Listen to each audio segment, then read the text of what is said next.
Friends, one of the things that I find so compelling about the story of Jesus is the birth story, the story of Christmas. It just always amazes me that here is what Christianity says is God incarnate, the incarnation. And where is God born into the world? You would expect that God would be born into a giant palace where a king and a queen preside. This is where God should be born, in the most important place in the world. But that's not the story of Christianity. It's not the story of Jesus. Jesus, the God in the flesh, the truly human and the truly divine one, not born in a kingdom, not born in a palace, but born in a stable, born to two Jewish peasants living in a podunk town in Nazareth. This is where God shows up in the world. It is so subversive of all of our expectations about who God is. We typically think as God as the all-powerful one.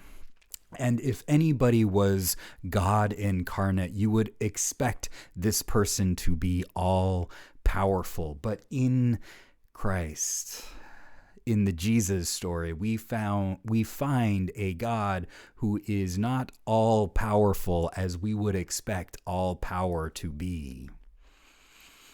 Like the genie in Aladdin, right? That's not what God is like. In fact, it's the complete opposite. God is birthed in the world through Mary, a poor Jewish peasant girl. And Jesus is born into a world and he is vulnerable. What Jesus reveals about God is that God is all vulnerable. And that is the radical shift that Christianity is giving us.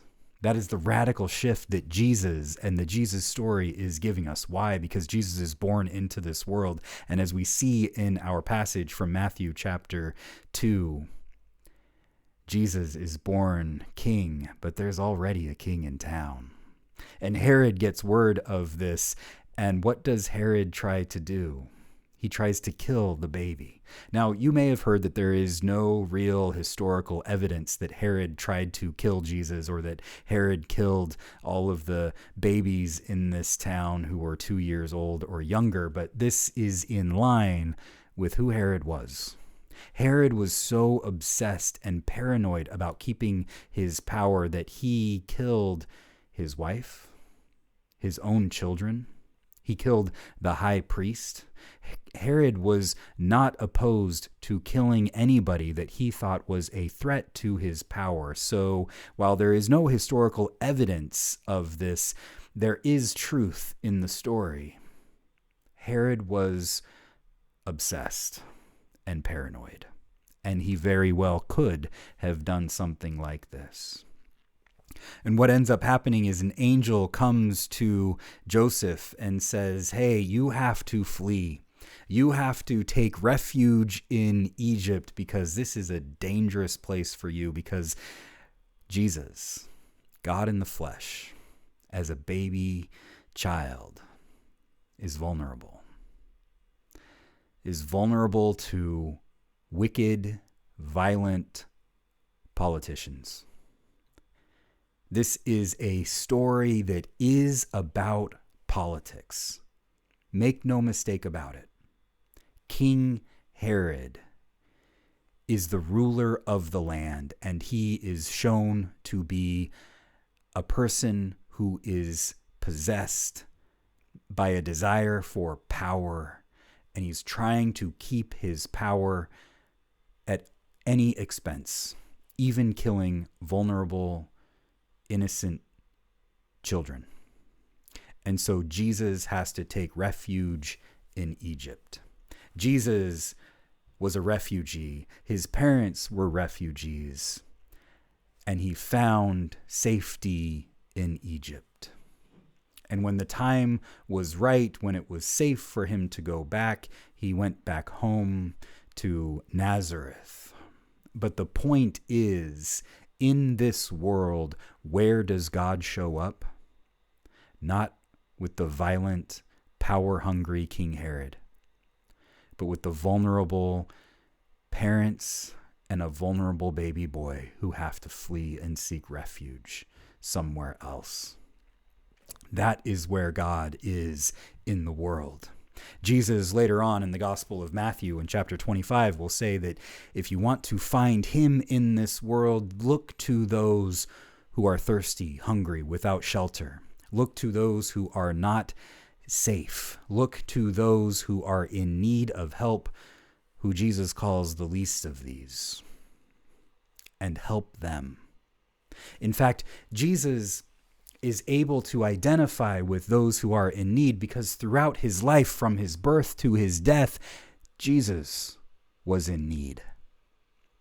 God incarnate was in need. What does this tell us? That instead of God being an all-powerful, invulnerable entity, God is quite the opposite. God is all vulnerable because God is all love.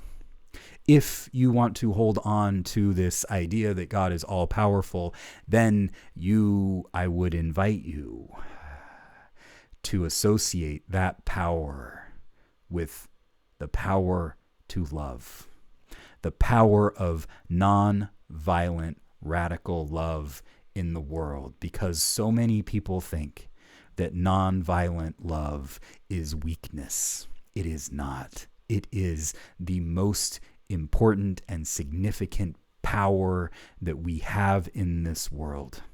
It is the power of God. Because according to Jesus, who didn't use his power in order to conquer or to destroy others, but used his power in a way that added more love into the world, including loving those who might be called his enemies. That is what the power of God looks like. And in this world that is often a lot like the power of Herod, the power of holding on to political power at any expense, violence, lies, any kind of destruction. We have seen it recently in a world where so many are obsessed with keeping that kind of power. The power to love looks foolish. Many Christians today would prefer the power of Herod as opposed to the power of Jesus. We see this with Christian nationalism that needs to be denounced because it is just wanting power for power's sake. But Jesus, over his lifetime, says repeatedly that if you want to follow him, the first shall be last and the last shall be first. If you want to follow him, and the disciples get into debates about which one was the most important, which one was the most powerful, Jesus says that if you're going to follow him, that the point is not to be served by others, but to serve. That is the power of God in this world. We see it in the Magi who travel long distances following a star, paying homage to the baby boy, giving gifts. We see it in Mary who carries this baby with her for 9 months in her womb. We see it in Joseph who helps to form Jesus, in Mary who helps to form Jesus too.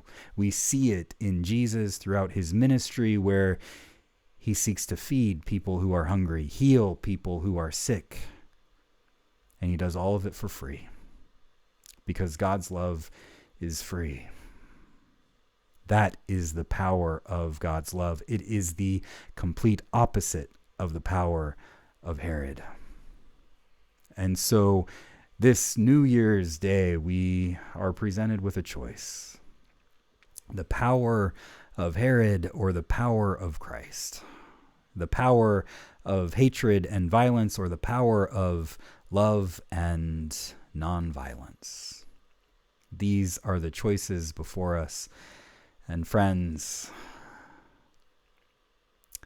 I hope that we together can choose the power of God's love and nonviolence this day and forevermore. God be with you.